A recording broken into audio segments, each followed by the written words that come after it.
Assalamualaikum warahmatullahi wabarakatuh. Halo sahabat. Suatu hari Nabi Sulaiman alaihissalam mendapatkan wahyu agar dapat pergi ke tepi laut. Allah subhanahu wa ta'ala akan menjanjikan hal yang sangatlah luar biasa pada saat Nabi Sulaiman pergi ke sana. Maka berangkatlah Nabi Sulaiman alaihissalam bersama rombongannya yang terdiri dari manusia dan jin. Kemudian sesampainya di sana tidak ditemui hal yang luar biasa yang mampu memenuhi rasa penasarannya. Maka Nabi Sulaiman alaihissalam meminta kepada jin Ifrit untuk melihat ke dalam laut. Ketika akhirnya jin Ifrit kembali lagi ke hadapan Nabi Sulaiman alaihissalam, jin tersebut bersaksi bahwa ia tidak menemukan hal apapun di dalam laut.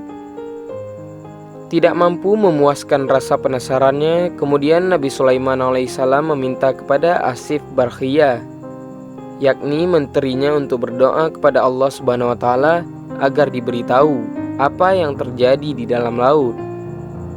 Asif Barkhiyah inilah orang yang disebut di dalam Al-Quran surat An-Naml ayat 40. Dirinya pun juga merupakan seorang waliullah yang doanya akan diijabah oleh Allah subhanahu wa ta'ala. Kemudian setelah Asif berdoa, tiba-tiba datang sebuah pintu yang muncul dari dalam laut. Di atas pintu tersebut terdapat sebuah kubah yang mempunyai 4 pintu. Satu pintu terbuat dari batu nisan, satu pintu terbuat dari batu takut, satu lagi terbuat dari batu intan putih, dan satunya lagi terbuat dari batu zamrud hijau. Saat keempat pintu tadi terbuka, tak ada satupun tetes air yang berasal dari dalamnya. Padahal dengan jelas Nabi Sulaiman dan para jin melihat pintu tersebut berasal dari dalam laut. Kemudian di dalamnya terdapat seorang pemuda yang tengah melakukan sholat. Pemuda tersebut sangatlah rupawan dan mengenakan pakaian yang serba putih serta bersih badannya. Nabi Sulaiman alaihissalam memutuskan masuk ke dalamnya. Ia memberi salam sehingga pemuda itu mempercepat salatnya dan menjawab salam Nabi Sulaiman. "Apa yang menyebabkan engkau berada di dasar laut ini?" tanya Nabi Sulaiman dengan segera. "Wahai Nabiullah, sesungguhnya bapak saya adalah seorang laki-laki yang lumpuh. Sementara ibu saya adalah seorang wanita yang buta. Saya merawat keduanya selama 70 tahun dengan kasih sayang. Ketika ajal menjemput ibu saya pun berdoa, 'Ya Allah, panjangkanlah umur anakku dalam keadaan selalu bertakwa kepadamu.' Dan ketika ayahku wafat, ia sempat berdoa, 'Ya Allah, tempatkanlah anakku ini di tempat yang tidak ditemukan oleh setan.' Ujar pemuda tersebut kepada Nabi Sulaiman alaihissalam.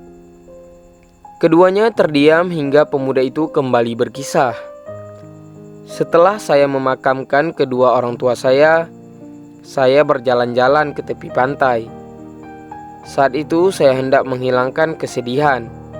Namun kemudian muncullah sebuah kubah yang bercahaya. Kubah tersebut sangatlah indah. Kemudian saya masuk ke dalamnya untuk melihat keindahan kubah tersebut. Lalu datanglah malaikat dan beberapa malaikat lainnya. Malaikat tersebut membawa kubah tersebut ke dalam laut, sedangkan saya berada di dalamnya. 'Pada zaman siapa kamu mendatangi pantai?' tanya Nabi Sulaiman alaihissalam.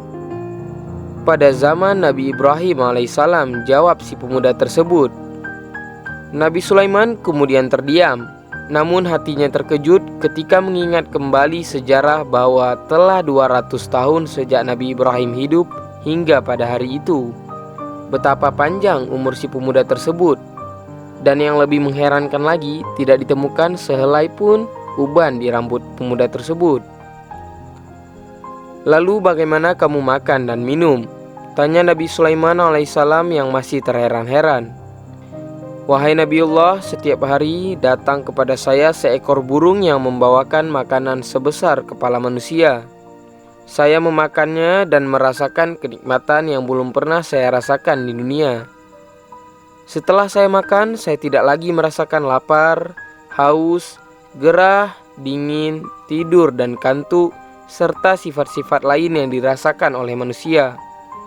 Saya pun juga tidak lagi merasa kesepian, jawab si pemuda tersebut. Nabi Sulaiman alaihissalam kemudian menawarkan pemuda tersebut dua pilihan, yaitu agar dapat tinggal di istananya atau kembali ke tempatnya di Kubah. Tanpa ragu si pemuda tersebut memutuskan untuk kembali ke tempatnya. Maka Nabi Sulaiman alaihissalam meminta Asif Barkhia agar mengembalikan pemuda tersebut. Setelah Asif Barkhia berdoa kembali kepada Allah Subhanahu wa taala, maka hilanglah pemuda tersebut dari pandangan Nabi Sulaiman dan rombongannya. Wallahu a'lam bishawab. Semoga kisah tersebut dapat menyadarkan kita akan pentingnya dalam berbakti kepada orang tua. Lebih dan kurang saya mohon maaf. Wabillahi taufik wal hidayah. Assalamualaikum warahmatullahi wabarakatuh.